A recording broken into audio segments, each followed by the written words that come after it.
Hey there, I'm your imaginary friend. I've got a story for you today, another one by Edward John Moreton Drax Plunkett, 18th Baron Dunsany, better known to many by the name Lord Dunsany. But, as I've said before, I feel like if somebody goes to the trouble to accumulate that level of nomenclature, it certainly deserves some acknowledgement. Now, as always, bear in mind that sometimes an author will have included in their work something that seemed fine to them at the time, and it's not always fine. This is called Carcassonne, and it's not about the board game. When Camorak reigned at Arn and the world was fairer, he gave a festival to all the Weald to commemorate the splendor of his youth. They say that his house at Arn was huge and high, and its ceilings painted blue, and when evening fell, men would climb up by ladders and light the scores of candles hanging from slender chains. And they say, too, that sometimes a cloud would come and pour in through the top of one of the oriel windows, and it would come over the edge of the stonework as the sea mist comes over a sheer cliff's shaven lip, where an old wind has blown for ever and ever. He has swept away thousands of leaves and thousands of centuries. They're all one to him. He owes no allegiance to time. And the cloud would reshape itself in the hall's lofty vault and drift on through it slowly and out to the sky again through another window. And from its shape, the knights in Camorak's hall would prophesy the battles and sieges of the next season of war. They say of the hall of Camorak at Arn that there hath been none like it in any land, and foretell that there will be never. Hither had come in the folk of the Weald, from sheepfold and from forest, revolving slow thoughts of food and shelter and love.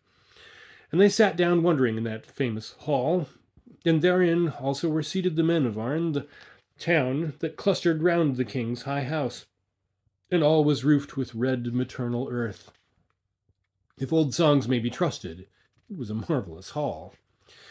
Many who sat there could only have seen it distantly before, a clear shape in the landscape, but smaller than a hill. Now they beheld along the wall the weapons of Camorak's men, of which already the lute players made songs, and tales were told at evening in the byres. There they described the shield of Camorak that had gone to and fro across so many battles, and the sharp bedinted edges of his sword. There were the weapons of Gadriel the Leal, and Norn, and Athoric of the sleety sword, Heriel the Wild, Gerold, and Thanga of Esk. Their arms hung evenly all round the hall, low where a man could reach them. And in the place of honour in the midst, between the arms of Camorak and of Gadriel the Leal, hung the harp of Arleon. And of all the weapons hanging on those walls, none were more calamitous to Camorak's foes than was the harp of Arleon. For to a man that goes up against a strong place on foot, pleasant indeed is the twang and jolt of some fearful engine of war, that his fellow warriors are working behind him, from which huge rocks go sighing over his head and plunge among his foes. And pleasant to a warrior in the wavering light are the swift commands of his king, and a joy to him are his comrades' instant cheers, exulting suddenly at a turn of the war. All this and more was the harp to Camorak's men, for not only would it cheer his warriors on, but many a time would Arleon of the harp strike wild amazement into opposing hosts by some rapturous prophecy suddenly shouted out while his hand swept over the roaring strings. Moreover, no war was ever declared till Camorak and his men had listened long to the harp, and were elate with the music, and mad against peace. Once Arleon, for the sake of a rhyme, had made war upon Esteban, and an evil king was overthrown, and honour and glory won. From such queer motives does good sometimes accrue. Above the shields and the harps all round the hall were the painted figures of heroes of fabulous famous songs. Too trivial because too easily surpassed by Camorak's men seemed all the victories that the earth had known. Neither was any trophy displayed of Camorak's 70 battles, for these were as nothing to his warriors or him compared with those things that their youth had dreamed and which they mightily proposed yet to do. Above the painted pictures there was darkness, for evening was closing in, and the candles swinging on their slender chain were not yet lit in the roof. It was as though a piece of the night had been builded into the edifice, like a huge natural rock that juts into a house. And there sat all the warriors of Arn and the Weald folk wondering at them. And none were more than 30, and all were skilled in war. And Camorak sat at the head of all, exulting in his youth. We must wrestle with time for some 7 decades, and he's a weak and puny antagonist in the first 3 bouts. Now, there was present at this feast a diviner, one who knew the schemes of fate, and he sat among the people of the Weald, and had no place of honour, for Camorak and his men had no fear of fate. And when the meat was eaten and the bones cast aside, the king rose up from his chair, and having drunken wine, and being in the glory of his youth, and with all his knights about him, called to the diviner, saying, "Prophesy!" And the diviner rose up, stroking his grey beard, and spake guardedly. "There are certain events," he said, "upon the ways of fate that are veiled even from a diviner's eyes, and many more are clear to us that were better veiled from all. Much I know that is better unforetold, and some things that I may not foretell, on pain of centuries of punishment. But this I know and foretell, that you will never come to Carcassonne." Instantly there was a buzz of talk telling of Carcassonne. Some had heard of it in speech or song, some had read of it, and some had dreamed of it. And the king sent Arleon of the harp down from his right hand to mingle with the Weald folk to hear aught that any told of Carcassonne. But the warriors told of the places they had won to, many a hard-held fortress, many a far-off land, and swore that they would come to Carcassonne. And in a while came Arleon back to the king's right hand, and raised his harp and chanted, and told of Carcassonne. Far away it was, and far away, a city of gleaming ramparts rising one over other, and marble terraces behind the ramparts, and fountains shimmering on the terraces. To Carcassonne the elf kings with their fairies had first retreated from men, and had built it on an evening late in May, by blowing their elfin horns. "Carcassonne! Carcassonne!" Travellers had seen it sometimes like a clear dream, with the sun glittering on its citadel upon a far-off hilltop. And then the clouds had come, or a sudden mist. No one had seen it long, or come quite close to it, though once there were some men that came very near, and the smoke from the houses blew into their faces, a sudden gust, no more, and these declared that someone was burning cedar wood there. Men had dreamed that there is a witch there, walking alone through the cold courts and corridors of Marmorian palaces, fearfully beautiful and still for all her 80 centuries, singing the second oldest song, which was taught her by the sea, shedding tears for loneliness from eyes that would madden armies. Yet will she not call her dragons home. Carcassonne is terribly guarded. Sometimes she swims in a marble bath through whose deeps a river tumbles, or lies all morning on the edge of it to dry slowly in the sun, and watches the heaving river trouble the deeps of the bath.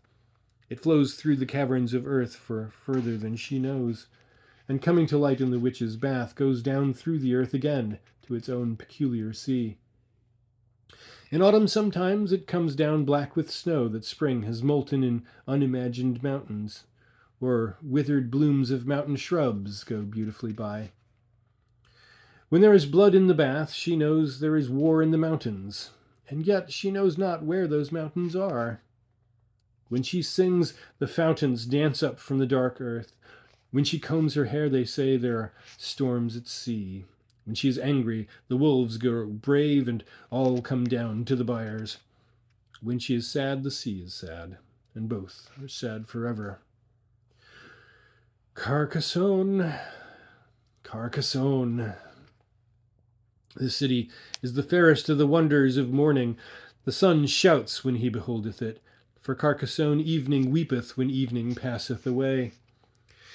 And Arleon told how many goodly perils were round about the city, and how the way was unknown, and it was a knightly venture.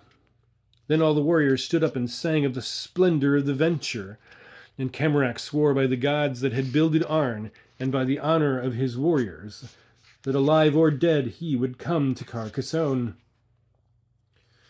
But the diviner rose and passed out of the hall, brushing the crumbs from him with his hands and smoothing his robe as he went. Then Camorak said, "There are many things to be planned, and counsels to be taken, and provender to be gathered. Upon what day shall we start?" And all the warriors, answering, shouted, "Now!" And Camorak smiled thereat, for he had but tried them. Down then from the walls they took their weapons, Sycorax, Celeron, Asloth, Wool of the Axe, Huguenot, Peacebreaker, Wolwoth, Father of War, Tarion, Lurth of the War Cry, and many another. Little then dreamed the spiders that sat in that ringing hall of the unmolested leisure they were soon to enjoy. When they were armed, they all formed up and marched out of the hall, and Arleon strode before them singing of Carcassonne. But the talk of the Weald arose and went back well fed to byres. They had no need of wars or of rare perils. They were ever at war with hunger. A long drought or hard winter were to them pitched battles. If the wolves entered a sheepfold, it was like the loss of a fortress. A thunderstorm on the harvest was like an ambuscade. Well fed, they went back slowly to their byres, being at truce with hunger, and the night filled with stars. And black against the starry sky appeared the round helms of the warriors as they passed the tops of the ridges, but in the valleys they sparkled now and then, as the starlight flashed on steel. They followed behind Arleon, going south, whence rumours had always come of Carcassonne. So they marched in the starlight, and he before them, singing. When they had marched so far that they heard no sound from Arn, and even inaudible were her swinging bells, when candles, burning late far up in towers, no longer sent them their disconsolate welcome, in the midst of the pleasant night that lulls the rural spaces, weariness came upon Arleon, and his inspiration failed. It failed slowly. Gradually he grew less sure of the way to Carcassonne. Awhile he stopped to think, and remembered the way again. But his clear certainty was gone, and in its place were efforts in his mind to recall old prophecies and shepherds' songs that told of the marvelous city.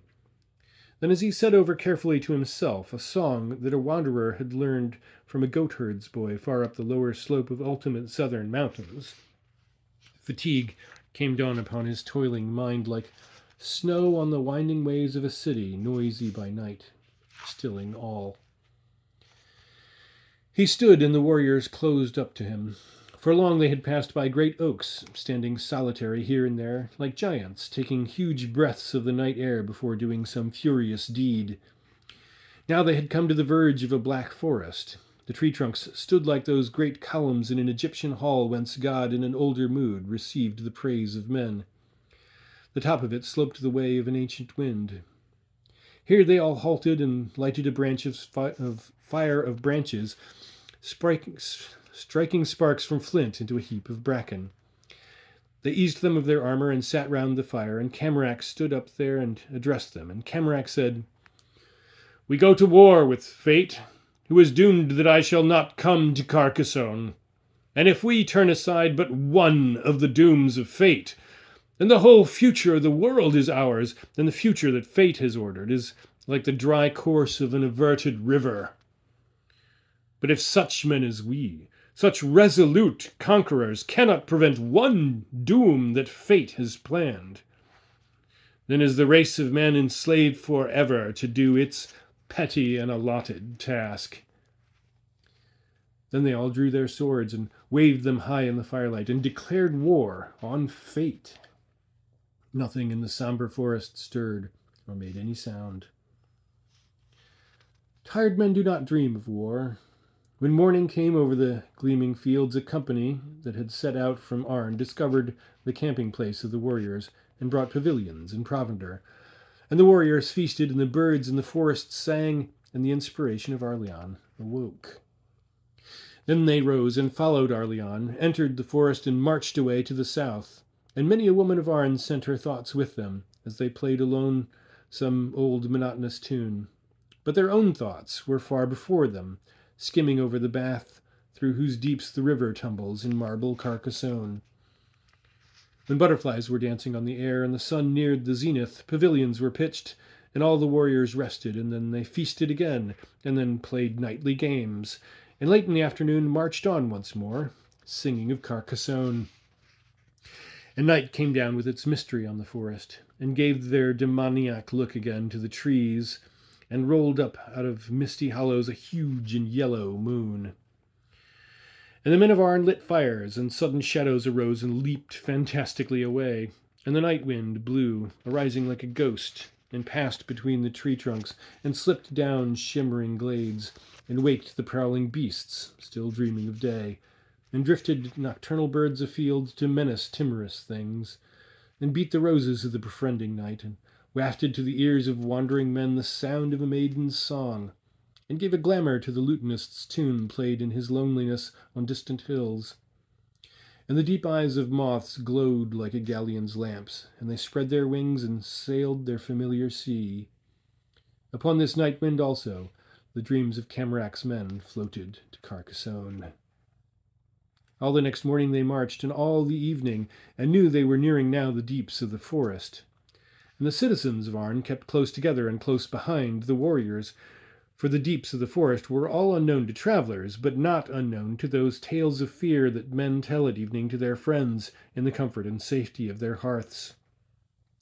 Then night appeared in an enormous moon, and the men of Camorak slept. Sometimes they woke and went to sleep again, and those that stayed awake for long and listened heard heavy two-footed creatures pad through the night on paws. As soon as it was light, the unarmed men of Arn began to slip away, and went back by bands through the forest. When darkness came, they did not stop to sleep, but continued their flight straight on until they came to Arn, and added there by the tales they told to the terror of the forest. But the warriors feasted, and afterwards Arlian rose, and played his harp, and led them on again, and a few faithful servants stayed with them still. And they marched all day through a gloom that was as old as night, but Arlian's inspiration burned in his mind like a star, and he led them till the birds began to drop into the treetops, and it was evening, and they all encamped. They had only one pavilion left to them now, and near it they lit a fire, and Camorak posted a sentry with drawn sword just beyond the glow of the firelight. Some of the warriors slept in the pavilion, and others round about it. When dawn came, something terrible had killed and eaten the sentry. But the splendor of the rumors of Carcassonne, and fate's decree that they should never come there, and the inspiration of Arlian and his harp all urged the warriors on, and they marched deeper and deeper all day into the forest. Once they saw a dragon that had caught a bear and was playing with it, letting it run a little way and overtaking it with a paw. They came at last to a clear space in the forest just before nightfall. An odor of flowers arose from it like a mist, and every drop of dew interpreted heaven unto itself. It was the hour when twilight kisses earth. It was the hour when a meaning comes into senseless things, and trees out-majesty the pomp of monarchs, and the timid creatures steal abroad to feed, and as yet the beasts of prey harmlessly dream, and earth utters a sigh, and it is night. In the midst of the wide clearing, Camorak's warriors camped, and rejoiced to see stars again appearing, one by one. That night they ate the last of their provisions, and slept unmolested by the prowling things that haunt the gloom of the forest. On the next day, some of the warriors hunted stags, and others lay in rushes by a neighboring lake, and shot arrows at waterfowl. One stag was killed, and some geese, and several teal. Here the adventurers stayed, breathing the pure, wild air that cities know not. By day they hunted, and lit fires by night, and sang and feasted, and forgot Carcassonne. The terrible denizens of the gloom never molested them. Venison was plentiful, and all manner of waterfowl. They loved the chase by day, and by night their favourite songs. Thus day after day went by, thus week after week. Time flung over this encampment a handful of moons, the gold and silver moons that waste the years away. Autumn and winter passed, and spring appeared, and still the warriors hunted and feasted there. One night of the springtide they were feasting about a fire and telling tales of the chase, and the soft moths came out of the dark and flaunted their colours in the firelight, and went out grey into the dark again. And the night wind was cool upon the warriors' necks, and the campfire was warm in their faces, and a silence had settled among them after some song, and Arleon all at once rose suddenly up, remembering Carcassonne, and his hand swept over the strings of his harp, awaking the deeper chords, like the sound of a nimble people dancing their steps on bronze. And the music rolled away into the night's own silence, and the voice of Arleon rose. When there is blood in the bath, she knows there is war in the mountains, and longs for the battle shout of kingly men. And suddenly all shouted, Carcassonne! And at that word their idleness was gone, as a dream is gone from a dreamer waked with a shout. And soon the great march began that faltered no more, nor wavered. Unchecked by battles, undaunted in lonesome spaces, ever unwearied by the vulturous years, the warriors of Camorak held on, and Arleon's inspiration led them still.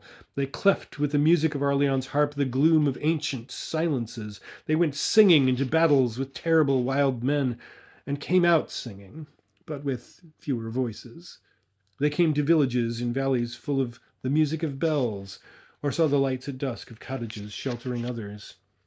They became a proverb for wandering, and a legend arose of strange, disconsolate men. Folks spoke of them at nightfall, when the fire was warm and rain slipped down the eaves, and when the wind was high. Small children feared the men who would not rest were going clattering past.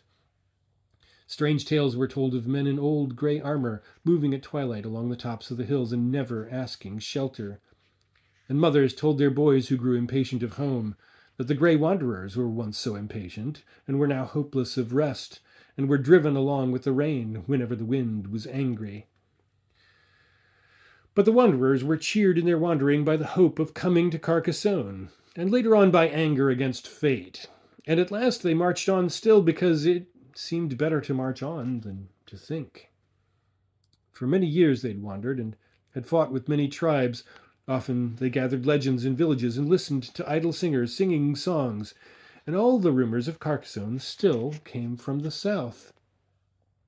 And then one day they came to a hilly land with a legend in it that only 3 valleys away a man might see on clear days Carcassonne. Tired though they were and few, and worn with the years which had all brought them wars, they pushed on instantly, led still by Arleon's inspiration, which dwindled in his age, though he made music with his old harp still. All day they climbed down into the first valley, and for 2 days ascended, and came to the town that may not be taken in war, below the top of the mountain. And its gates were shut against them, and there was no way round. To left and right steep precipices stood for as far as eye could see or legend tell of, and the pass lay through the city. Therefore Camorak drew up his remaining warriors in line of battle to wage their last war, and they stepped forward over the crisp bones of old unburied armies. No sentinel defied them in the gate, no arrow flew from any tower of war. One citizen climbed alone to the mountain's top, and the rest hid themselves in sheltered places. Now in the top of the mountain was a deep bowl-like cavern in the rock, in which fires bubbled softly. But if any cast a boulder into the fires, as it was the custom for one of those citizens to do when enemies approached them, the mountain hurled up intermittent rocks for 3 days, and the rocks fell flaming all over the town and all round about it. And just as Camorak's men began to batter the gate, they heard a crash on the mountain, and a great rock fell beyond them and rolled into the valley. The next 2 fell in front of them on the iron roofs of the town. Just as they entered the town, a rock found them crowded in a narrow street and shattered 2 of them. The mountain smoked and panted. With every pant a rock plunged into the streets or bounced along the heavy iron roof, and the smoke went slowly up and up and up. When they had come through the long town's empty streets to the locked gate at the end, only 15 were left. When they had broken down the gate, there were only 10 alive. 3 more were killed as they went up the slope, and 2 as they passed near the terrible cavern. Fate let the rest go some way down the mountain upon the other side, and then took 3 of them. Camorak and Arleon alone were left alive. And night came down on the valley to which they had come, and was lit by flashes from the fatal mountain, and the 2 mourned for their comrades all night long. But when the morning came, they remembered their war with fate, in their old resolve to come to Carcassonne, and the voice of Arleon rose in a quavering song, and snatches of music from his old harp, and he stood up and marched with his face southwards as he had done for years, and behind him Camorak went. And when at last they climbed from the third valley and stood on the hill's summit in the golden sunlight of evening, their aged eyes saw only miles of forest and the birds going to roost. Their beards were white, and they had travelled very far and hard. It was the time with them when a man rests from labours and dreams in light sleep of the years that were, and not of the years to come. Long they looked southwards, and the sun set over remoter forests, and glowworms lit their lamps, and the inspiration of Arleon rose and flew away forever, to gladden perhaps the dreams of younger men. And Arleon said, "My king, I know no longer the way to Carcassonne." And Camorak smiled, as the aged smile, with little cause for mirth, and said, "The years are going by us like huge birds, whom doom and destiny and the schemes of God have frightened up out of some old grey marsh. And it may well be that against these no warrior may avail, and that fate has conquered us, and that our quest has failed." And after this they were silent. Then they drew their swords, and side by side went down into the forest, still seeking Carcassonne. I think they got not far, for there were deadly marshes in that forest, and gloom that outlasted the nights, and fearful beasts accustomed to its ways. Neither is there any legend, either in verse or among the songs of the people of the fields, of any having come to Carcassonne.